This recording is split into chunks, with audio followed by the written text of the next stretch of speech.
I painted Uncle Laddie Timbery here. It was a painting that had gone on for a long time. He was a good friend of mine. He was an artist in his own right. He came from La Perouse, legend boomerang thrower, and I met him as a teenager.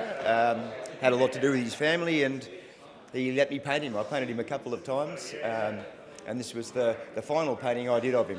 He passed away during the time of me doing the painting, so I had to kind of hurry the last bit of the painting, and I presented it at his wake, and then I of course was planning to put it in here. So for myself, I'm happy to be in, and for Uncle Laddie, I'm happy as well. I don't really know. It seems that other people recognise that more than what I do, but I'm not the sort of person that I actually sat there and took the canvas down to his little shop, and I sat there and painted him in the shop to begin with, and then a few more sittings after that.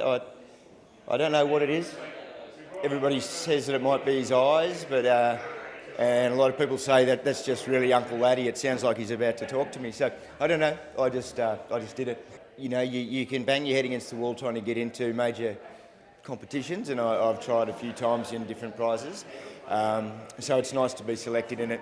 And I mean, there must be a lot of other really good artists, really good painters and paintings that didn't get selected. They can only choose 30, but I don't really believe that much in the judging and evaluation of art. It's in the eye of the beholder, as people say, but just, I suppose, lucky to be selected. My favourite things really in the work are that, obviously Uncle Laddie did a lot of burning in, so this is his burning in machine, and he's got his own little designs here that he does of different animals, but he was pretty good at, he was a bit of a character, and he also had a lefty boomerang.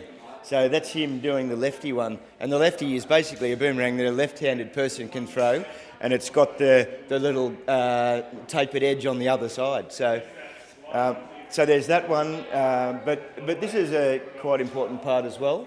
That's his Auntie Esme's shell work, which is quite well known. There's some in the MCA, and so that's pretty much, and of course his coffee. He used to drink sarsaparilla tea or coffee, and that was kind of important because I had plenty of coffees and teas with him. So, but that's just him in his spot.